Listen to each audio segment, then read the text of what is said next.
dedicated to Eastern and Southern Kentucky. This is WYMT Mountain News at 11. Good evening, I'm Olivia Calfee. After dry weather for much of today, we are tracking big changes for tonight and tomorrow. Let's send it over to meteorologist Cameron Aaron, who has the latest on our first alert weather day. Cameron? Yeah, Olivia, we are tracking that moisture to increase as we speak. Let's take a live look at First Alert Pinpoint Doppler. And as you can see, that moisture beginning to push back into the region, especially in the Cumberland Valley. Zooming into some light to moderate showers in McCreary County, also close to the Wayne and Pulaski County line, not too far away from Somerset. Also some more showers close to London, also Mount Vernon for Rockcastle County, also into Knox and Clay counties at this hour. And some more light showers close to US 460 for Morgan County. Also into Johnson County, close to Paintsville at this hour as well. And more rain is on the way as we go into tonight, also by Tuesday.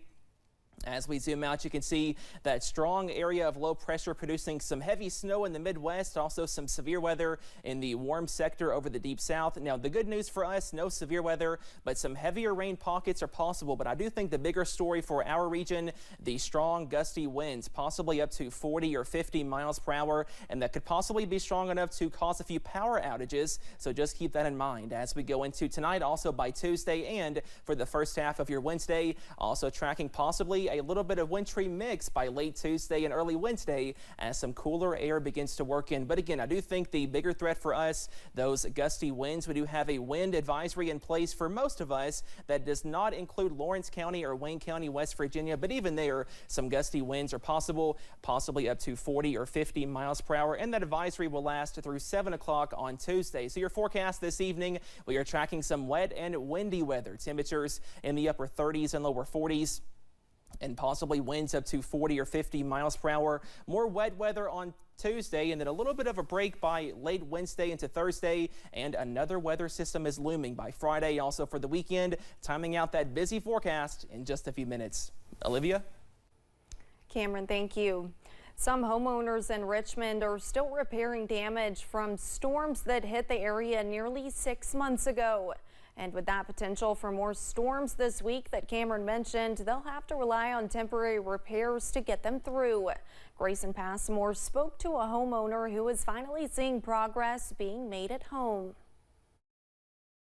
It looked like a complete massacre through the neighborhood. It was tore up worse than I can imagine. Nearly 6 months ago, severe storms ripped through many parts of Richmond, from downed trees and limbs to hail and wind damage to cars and homes. Now many, like Paul Proctor here, are still cleaning up the mess. But for some of his neighbors, the work to their homes may not be done before this next round of potentially high winds. Right now, they're just finishing up the vinyl. They'll be putting gutters on, and we've already done the roof. Proctor says the only feeling he can muster now is just one of pure relief. Like many of his neighbors in the Hampton Ridge area, they joined a long list of homes that needed repairs. Some are still having to make do with their temporary repairs for now, but with an anticipated storm system rumbling through the region this week, Dwayne Davidson with AOK Roofing and Exterior says there are some easy steps any homeowner can do now to prepare. If you have any tree limbs that are close to your house that are overhanging your house, your roof, you want to make sure those are trimmed back away from the house. That way, if they are blown off, they don't blow on your house and at least land maybe in your yard. Davidson says also check to see if you have any loose shutters, gutters, or siding.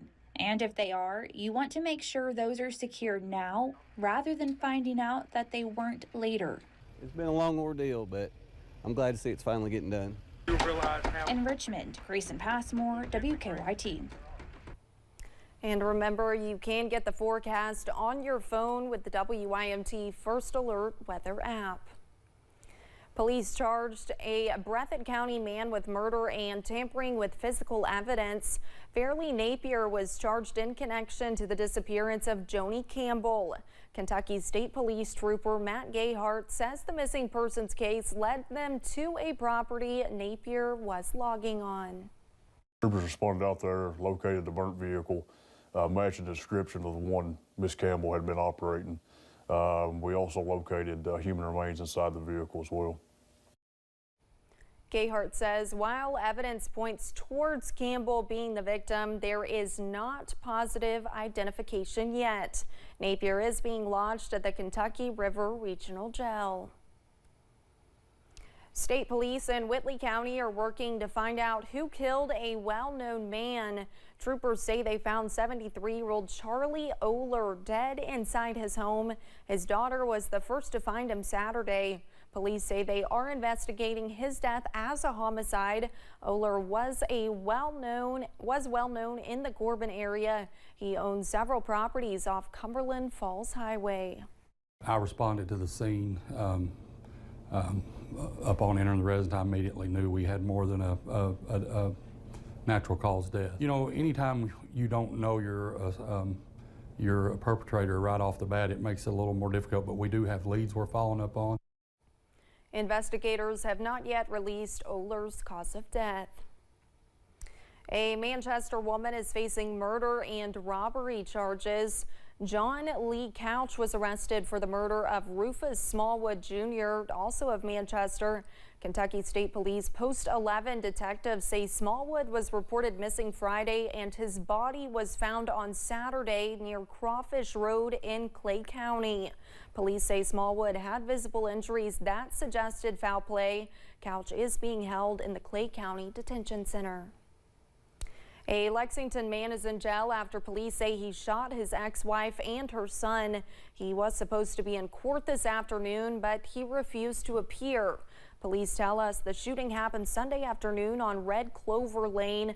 Officers arrested Urbano Ramiro Ortiz, who is now charged with assault, domestic violence, and wanton endangerment. Today, Judge Bruce Bell waived a formal arraignment and entered a not guilty plea on Ortiz's behalf. His bond is set at $50,000 cash. Officials in Fleming Neon are continuing to try to restore water following several days of outages. People have been without water for several days. Outages began due to low levels in the tank because of a dry fall and summer. With help of fire departments across the county, they were able to haul water into a well. Mayor Rick Burke says they'll be able to use them to pump into their treatment plant. We're trying to get water to different areas where people have water for a little while, and maybe they can catch some up to lesser commodes or whatever, you know, store a little water up and just kind of rotating in and out. It's difficult to get the water to the higher elevations because we have to build the water up so far in our tanks to get it to flow. Burke says they hope water levels rise in the city's tanks so they will be able to turn it back on. He adds that they will continue to work until the problem is solved. Starting tomorrow, Kentucky's community action agencies will accept applications for the low-income home energy assistance program. LIHEAP assists households facing heating crises, and the program is served to those on a first-come, first-served basis. The Kentucky's CAAs will accept applications until March 31st. To apply, you can call your local action agency office or 800-456-3452. Kentucky's new Attorney General is joining 26 other state attorney generals asking the U.S. Supreme Court to hear Trump's petition to overturn the Colorado Supreme Court's decision to block him from its presidential ballot. In a statement, officials with Coleman's office say presidential elections are national contests, and throwing a candidate off Colorado's ballot could dilute Kentuckians' votes at the ballot office. Fire officials say some kind of gas explosion rocked a downtown Fort Worth, Texas hotel on Monday, injuring about 21 people and shocking the entire city. One person was reported to be in critical condition. CBS News correspondent Jason Allen is in Fort Worth with the latest. The huge blast at a historic hotel filled downtown Fort Worth streets with large chunks of the building and other debris. Dozens of firefighters responded to the area Monday afternoon, helping transport the injured to nearby hospitals. This is still a very active scene. The Sandman Signature Hotel is more than a century old and in a busy part of the city, about a block from the Fort Worth Convention Center. Again, we have not made a 100% determination, but we wanted to make it clear that this was some type of gas explosion, and we're still working on the details of that to figure out what all caused that. Firefighters had to make their way through destroyed drywall, broken glass, and twisted metal that covered the street outside the 245-room hotel. Other nearby businesses were also damaged in the blast. At one point, there was a fire inside the building, which firefighters put out. Police taped off the area as response teams searched the wreckage. Officials say a restaurant in the building had been under construction, but said it was not definitive that that's where the blast occurred. Jason Allen, CBS News, Fort Worth, Texas. In 1979, the hotel was placed on the National Register of Historic Places. Today, the Supreme Court declined to hear a challenge to California's ban on flavored cigarettes, leaving the state law in place. Tobacco companies and retailers argued the state ban conflicts with a federal law called the Tobacco Control Act. The act gives Food and Drug Administration authority to regulate the sale of cigarettes, but stops short of allowing states to ban certain products outright. Actor Jonathan Majors gave his first interview since he was convicted on misdemeanor charges. In an interview on ABC News today, the actor said he was shocked and afraid when he was found guilty. Majors says he did not cause his former girlfriend Grace Jabari's injuries, which included a fractured finger and a cut behind her ear. He was convicted of 1 count of reckless assault in the 3rd degree and a non-criminal charge of harassment as a violation. Coming up on Mountain News at 11, we will have more on what power company officials are saying about how the strong winds could impact you over the next few days. Plus, we are tracking some wet and windy weather tomorrow. Your Tuesday forecast after this break.